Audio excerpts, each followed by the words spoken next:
China has had many emperors. You have the short but intense reign of Qin Shi Huang that unified the country, the golden age of Tang Taizong in the Tang Dynasty, where culture was at its height, and then the Qing Dynasty, where we have two emperors who reigned for a really long time, giving China a kind of final golden hour before the sun set on the imperial system and we arrived at the modern era. And of those two emperors, the one who reigned for the longest was Kangxi. He served as emperor for 61 years, which makes him the longest reigning ruler in Chinese history and the 12th longest reigning monarch in world history. Okay, so maybe not that impressive compared to Queen Elizabeth II's 70 years, but Kangxi is so beloved in the modern world that he even has his own TV show. What have you got, Elizabeth? Oh, yes, I forgot about that. You've got a song. Although I don't think that's the one that's supporting you though. How about this one?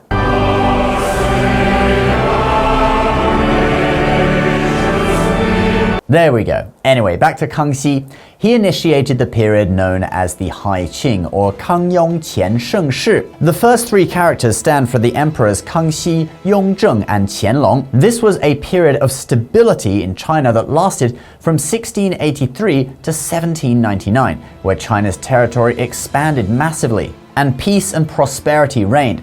During Kangxi's time, he oversaw the compilation of such cultural treasures as the Kangxi Dictionary of Chinese Characters, or Kangxi Zidian, and the complete collection of Tang poems, or Quan Tang Shi. But all of this almost never happened, because Kangxi's father died when he was just 7 years old, leaving the young heir to the throne to contend with scheming, power-hungry officials that he would have to overcome if he was ever going to secure power over the country. This is the story of the rise of Kangxi, China's longest reigning emperor.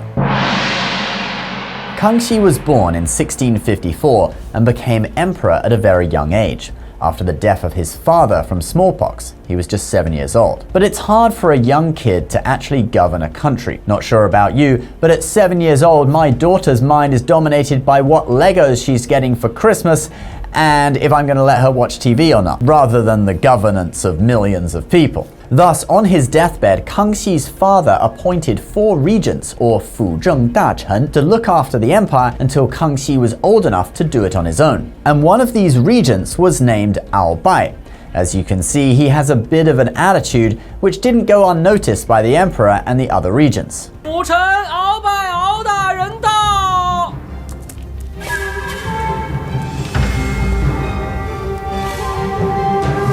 Now, for context, these regents had all been high-ranking officers in the Manchurian army, so you can imagine how they viewed the 7-year-old emperor. None were more arrogant, though, than Aobai, who often scoffed at and overruled the emperor.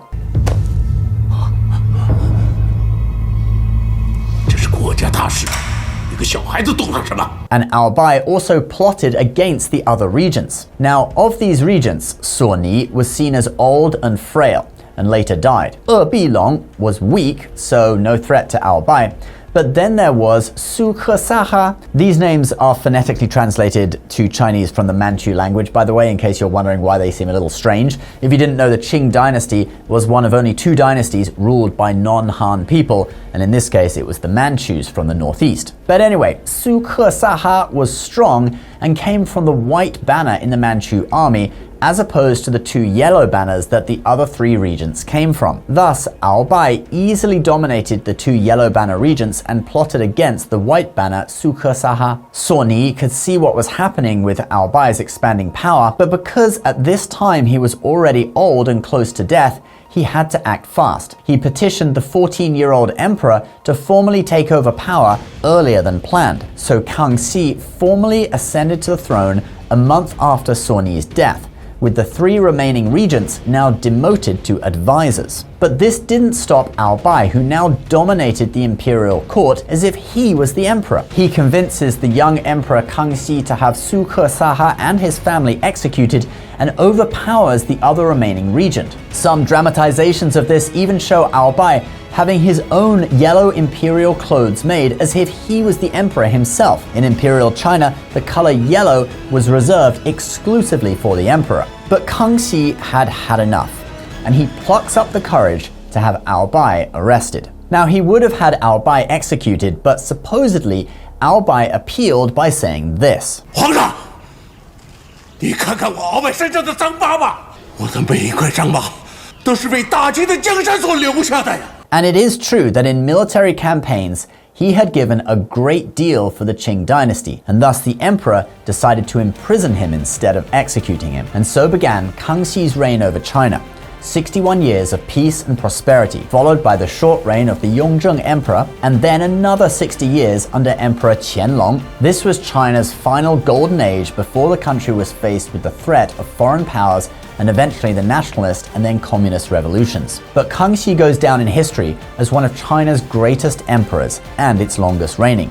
But it was all because of that moment of courage he had as a young boy to oust Aobai and believe in the mandate of heaven, or Tianming, that he should take his true place on the throne as the true ruler of China. Alright guys, that is the video for today. A little bit short and sweet, we've been pretty busy lately, but anyway, I hope you liked it, and I hope you can see some profound lessons from Chinese history in this content. Please subscribe to the channel if you're new, and we'll see you next time. Bye bye.